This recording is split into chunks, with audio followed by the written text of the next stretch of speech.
another woman receive roses, and then you lie to yourself and say, I hate roses. When you full well know that you want roses, you never admit the truth to yourself. So you never get the flowers, you never get the gifts, you never get the high maintenance, you never get the kept wife lifestyle that you want, you never get to retire from the job that you hate, you never get the things that you secretly want but publicly demonize. Your coping mechanism is harming you. Hey, bestie. Welcome to the Spoiled Girly Support Group podcast, where we talk about how to get that bag while also securing your own bag. I'm your host, Elle, and let's get into it.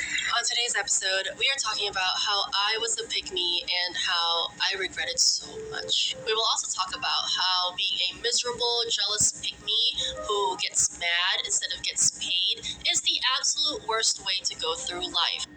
Keep in mind, y'all, she's talking about when she was a pick-me. And I've been said that I was gonna screen record, like maybe about 2 or 3 or 4 of these, or maybe just 3. But I had already told myself that I was gonna screen record these. But these are women who expressing that they used to be former pick-me's, and they telling you don't give into the peer pressure, and they telling you how they used to be. Like these same women who be fighting against other women, who say they not like other girls, and they are girls and all that. You know, you got different pick-me's in all different shades and colors and complexions.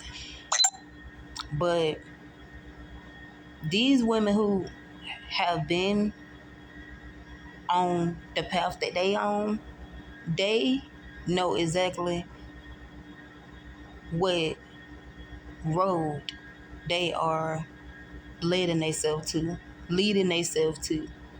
So I just want y'all to listen, and hopefully I hope y'all enjoy.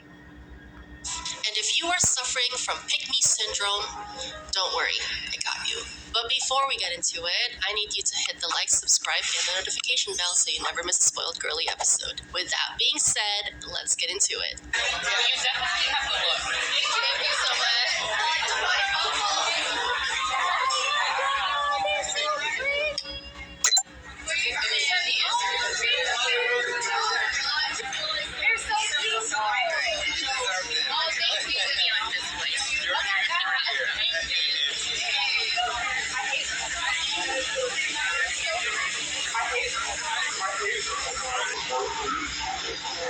Who sees something so cute and so wholesome and says something like that? Like, I don't like roses. I have major beef with miserable, jealous people because for some reason they have been my cross to bear for the entirety of my existence. For some reason, they are my main trials and tribulations. And I know you, as a spoiled girly who is favored, who is chosen, being kind and generous, and living in her light, these are the bane of your existence too. You walk into a room and they're just like ruffled, like you are like ruffling the demons inside them. The reality is, they're just miserable and jealous. And when you become the target of these miserable, jealous people, one of the things that I hate having to do after being exposed to these people is analyzing my own actions as a self-aware person. Like, what did I do? Like, did I walk in the wrong way? Did I smile the wrong way? Like, did I breathe the wrong way?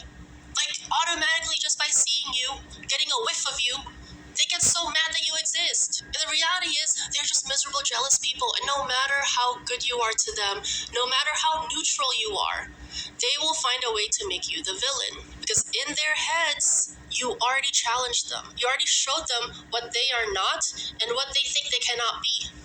So whenever you encounter miserable, jealous people out in the wild and you find yourself analyzing your own actions and finding nothing, and you still beat yourself up for it, you did nothing wrong, okay? So in this specific scenario, I am so glad that the lady who received the roses, she was steady with herself. Let me tell you, I'm working on this, okay? Is that whenever I come across the I hate roses type of girl out in the wild, I always think about myself. Maybe my husband should have just given me the flowers in private so that other people wouldn't have to see it. He should have just gotten me like a smaller bouquet of roses because it's a little too much. Maybe like, it was a little too much playing in people's faces. Like, maybe it's too much. Maybe I'm gonna make myself small so that other people don't feel small around me. I'm working on that.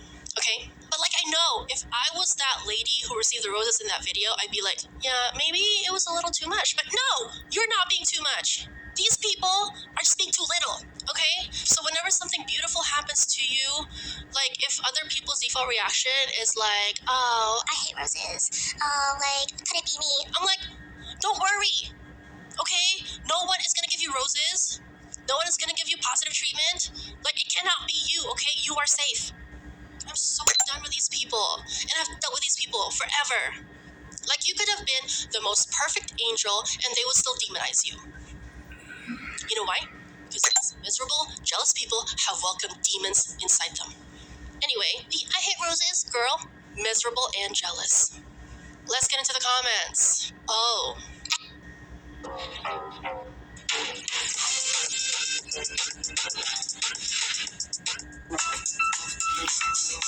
Excuse me, y'all.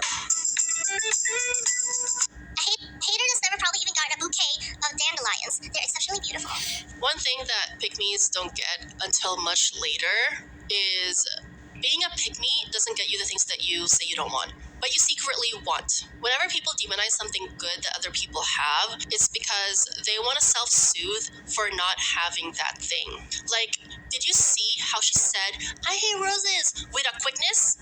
Like, the lady literally got the roses, and then the girl was like, I hate roses. It's a self-soothing mechanism. It's like rubbing your arm when you get a bug bite. Like, see these roses? I hate roses. It's a self-soothing mechanism that people do whenever they see something that they want but think that they cannot have. That sometimes other people's bounty reflects your own scarcity, but your own triggers are your responsibility. Okay? I am done walking on eggshells around unhealed people, okay? I'm done. I'm so done having to deal with other people's triggers that they don't work on healing, okay? It's not like you're gonna trigger people for no reason, but seeing someone receive flowers, really? That rubs you the wrong way? Go eat at home, okay? DoorDash yourself some takeout. Your triggers are your responsibility. Your envy is your responsibility. And when you act out your envy, not only are you hurting other people, okay? Jealousy, envy, and competition. Who cares about other people? You are also hurting yourself, okay? When you act out your envy, you also hurt yourself. You think that she's gonna stop receiving flowers?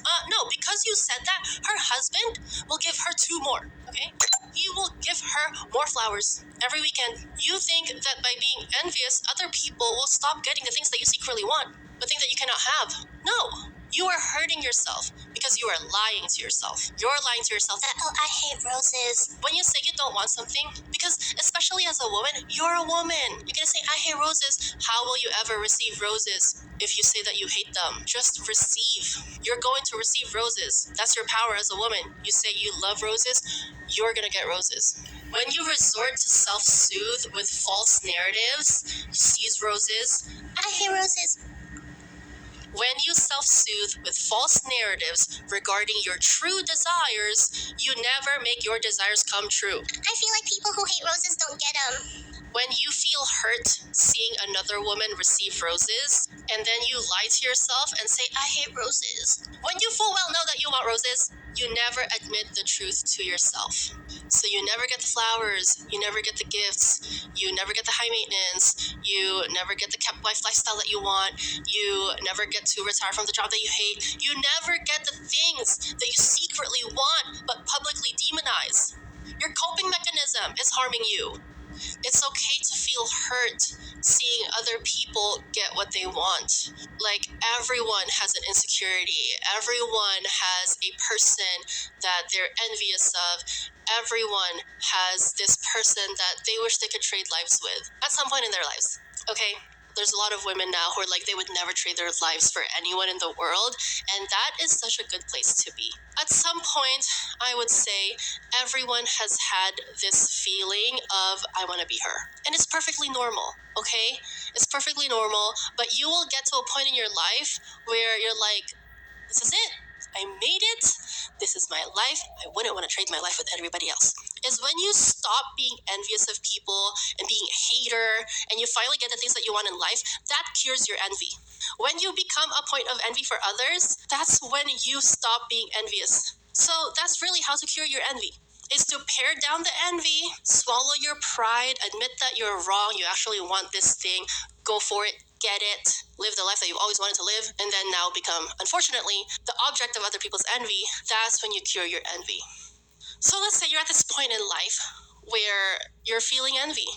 That is a sign to check in with yourself. Why does seeing that make me feel that way? Is it because of XYZ reason? Like, what are things I can do to remedy that? Or do I need to consume different types of media? Do I need to hang around different people so that I can appreciate my life for what it is, or make certain decisions so that I can make the life that I live more aligned with the life that I want? So it takes a lot of self-reflection, and it is so baffling to me finding out that a lot of people are not self-aware, okay? On top of IQ, on top of what socioeconomic system you were born in, on top of all that, I really think being self-aware is a superpower. Anyone and everyone can be self-aware. It's a choice that you make. Because when you're self-aware, no matter what, you can look at your actions and see that, like, maybe I can do better here. Maybe I should get paid instead of get mad and get sad. And maybe I can still turn my life around. Maybe these emotions are clouding my judgment, and I should actually put my judgment in the forefront so that I can make better decisions. And it's also knowing that, like, no matter how good the decisions you make and how often you make those good decisions, things can still turn out not as expected. Back to the topic, it's okay to feel hurt. It's okay to feel envious sometimes. But those feelings are information. That's your own self telling you what your secret desires are. When you get hurt by seeing other women receive flowers, get doted on, receive princess treatment, be high maintenance, practice your self-awareness and see that is your own self telling on your own self. Like, you are telling yourself that I secretly want that. I didn't even know I wanted that, but I secretly want that. And it's totally okay to feel sad that you don't have that. Once you start admitting to yourself that you want princess treatment, you start acting like you want princess treatment. And anything below princess treatment is no longer acceptable. You're allowed to change whenever you want. You don't need to be the same person you were yesterday. Change now. You start avoiding people who don't give you princess treatment. You stop going to places that don't give you princess treatment. You curate a life that reflects the princess treatment that you've always wanted. The reason why I'm so hard on the pick-me's is because I was one. I fed into this lie that the more low maintenance, the more agreeable I was, men would like me. The more men will give me what I say I don't want. Because for some messed up logic, Do y'all hear what she just said? that a lot of men push is that, oh, She's only worth it if she's not entitled to it. the opposite is true. It's always the entitled women who get what they want. We're not even going to get into why men's desires and men's attention and validation was so centered in the conversations about dating when I was in that stage of my life. Like, why is it that women are the ones performing for men? You know, I would always think, oh, Flowers are a waste of money. Let's split the bill. Your jokes didn't hurt my feelings. You're so funny.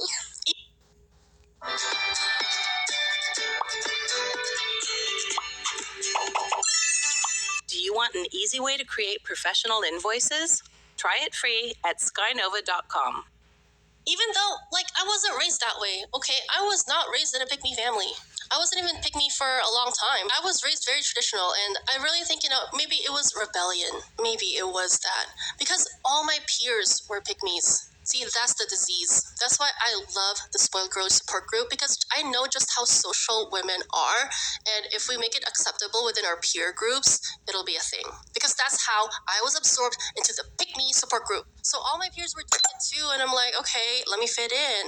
I wanted to have friends. They were all pick-me's. And the moment I stopped being a pick-me, because I don't know, I found out what happens to pick-me's, I lost all those friends.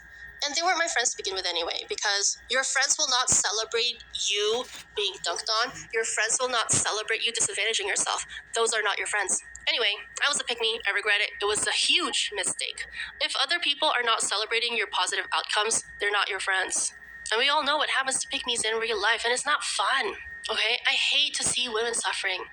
I hate to see women getting dunked on. I hate to see women minimizing themselves. If you don't have haters, you ain't poppin'. LOL, these roses are beautiful.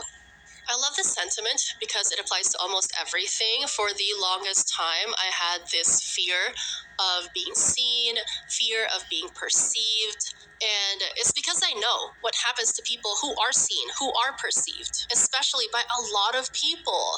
You become an object of envy, an object of ridicule, an object of gossip. People project their own frustrations and their fantasies on you. That's what happens to people who are seen and perceived. But if you are someone who has big goals, being seen and perceived is sometimes a requirement. I wouldn't be talking to you right now if I didn't try to overcome my fear of being seen and perceived. And what helps is realizing that other people's perception, rejection, or acceptance of you has nothing to do with you. Okay, it's not about you. Okay, it's not about me. People who like me, celebrate me, or don't like me and disparage me has nothing to do with me. It's all about them and their fantasies, their frustrations, and their projections. And your execution is to do good in this world. It's not about you. They're all projecting. So if you have these big goals, you may need to overcome your fear of being seen, of being perceived. And that's because this fear of being seen and perceived, it's a limiting belief. Like, I want to get successful, but not too successful. I want to get famous, but not too famous. okay, don't limit yourself. Aim high. And one thing that helps too is realizing that if you weren't worth attacking, if they didn't derive power from attacking you, if they didn't derive attention from attacking you, these people wouldn't give you the time of day. The only reason people attack you is to derive the attention that you are getting from other people to them. Because otherwise, people wouldn't notice them. They wouldn't listen to them if your name wasn't on their mouth. The only people who are safe from other people's projections are the people who are pitied. This is why a lot of your favorite celebrities, public figures, they have very public sob stories. It's to deflect the anger and envy of other people. It's so no matter how amazing their day-to-day life is, no matter how much money they have, because of their sob story, people wouldn't want to trade places with them. And I'm not saying the sob stories are fake. Everyone has one. Everyone has a sob story. But if you're a person who has an enviable life or situation, you have to tell people your sob story to keep yourself safe. And that's sad, but that's the reality of being an object of envy. And I think that's why being a pick-me is such an attractive thing for a lot of young women especially. It's because you don't want to be the object of envy. You want to please your fellow friends.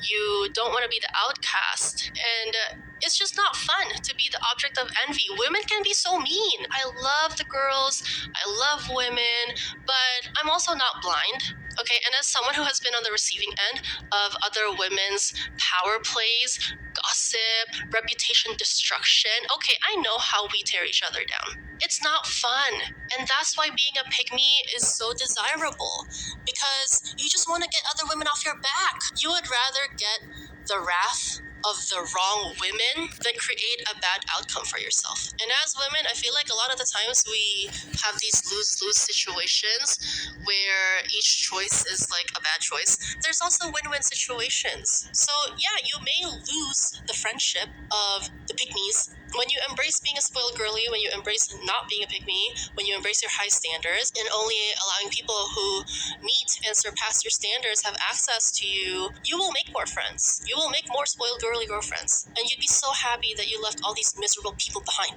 Okay? So I know it's not fun to be a spoiled girly in a room full of pick-me's. Okay? It's miserable. It is verifiably miserable. Especially when no one else is in your peer group to comfort you, to validate you. You just want to fit in.